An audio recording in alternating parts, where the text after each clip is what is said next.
ఈసారి లోక్సభ ఎన్నికల్లో మహిళలు ఓటు హక్కు వినియోగంలో అయితే హవా చాటారు. ఉమ్మడి కరీంనగర్ జిల్లా వ్యాప్తంగా అయితే మగవారి కంటే మహిళల ఓట్లు అయితే అధికంగా ఉన్నాయి. వినియోగంలోనూ అదే సత్తా కొనసాగింపు అయితే జరిగింది. ఎందుకంటే మహిళలే అధికంగా ఓటు వేసి అయితే హవా కొనసాగిందని చెప్పవచ్చు. అంతేకాకుండా ప్రస్తుతం ఉమ్మడి కరీంనగర్ జిల్లా వ్యాప్తంగా 10 అసెంబ్లీ సెగ్మెంట్లలో పురుషుల కంటే మహిళలే అధికంగా ఓట్లు వేశారు. కోర్టులకు సంబంధించి కోరుట్లలో 21,474 అధిక మెజార్టీతో అయితే పురుషుల కన్నా మహిళలు అయితే ముందు వరుసలో ఉంటే, మంతనికి వచ్చేసరికి 303 ఓట్లతో అత్యల్పంగా అయితే పురుషుల కంటే మహిళలు అయితే ముందు వరుసలో ఉన్నారు. మొత్తంగా చూసినట్లయితే 78,002 ఓట్లు అయితే ఎక్కువగా అయితే రావడం జరిగింది. కరీంనగర్, పెద్దపల్లి, నిజామాబాద్ 13 అసెంబ్లీ సెగ్మెంట్లను పరిశీలిస్తే మగవారి కన్నా స్త్రీలైతే 78,002 ఓట్లు అయితే ఎక్కువగా వేశారు. మొత్తంగా చూసినట్లయితే 11,18,567 మంది పురుషులు ఓటు వేయగా అతివలైతే 11,96,569 మంది ఓటు వేశారు. నిజామాబాద్ పరిధిలోని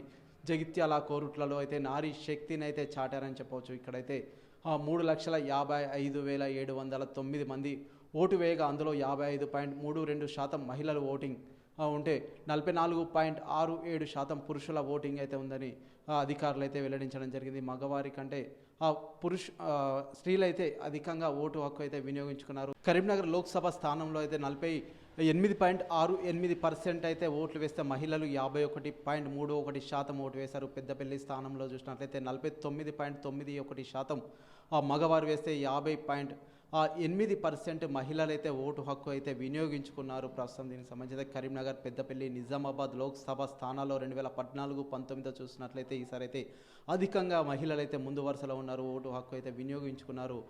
ఇక్కడికైతే ప్రస్తుతం అయితే చాలా దూర ప్రాంతాల నుంచి అయితే వచ్చి ఓటు వేసినట్లయితే అధికారులు అయితే భావిస్తున్నారు. గతంతో చూసినట్లయితే వాతావరణం మార్పులు కావచ్చు, ప్రస్తుతం అయితే ఇక్కడ వాతావరణం అనుకూలించడం కావచ్చు, ఓటు హక్కుకు సంబంధించి కొంత ప్రచారం చేయడం కావచ్చు, అంతేకాకుండా దూర ప్రాంతాల నుంచి సైతం ఓటు వేయడానికి అయితే కొంత అనూహ్య స్పందన అయితే రావడం జరిగింది. ఓటు శాతం అయితే పెరిగినట్లయితే అధికారులు అయితే భావిస్తున్నారు. చాలా ఈసారి కొత్త ఓట్లు సైతం రావడం జరిగింది. కొత్తగా ఓటు వేసిన వారు సైతం రావడం జరిగింది. ఓటు హక్కు వినియోగం గురించి సైతం అధికారులు అయితే ఒక్కొక్కరికి అయితే తెలియజేయడం జరిగింది. గత కొద్ది రోజులుగా అయితే ఓటు హక్కు ప్రతి ఒక్కరూ వినియోగించుకోవాలని అయితే అధికారులు అయితే వెల్లడించడం జరిగింది. ప్రస్తుతం దీంతో చూసినట్లయితే ప్రస్తుత లోక్సభ సార్వత్రిక ఎన్నికల్లో పోలిస్తే గతంతో చూసినట్లయితే ఈసారి అయితే మహిళల హవా అయితే స్పష్టంగా కనబడిందని అయితే మనం చూడొచ్చు.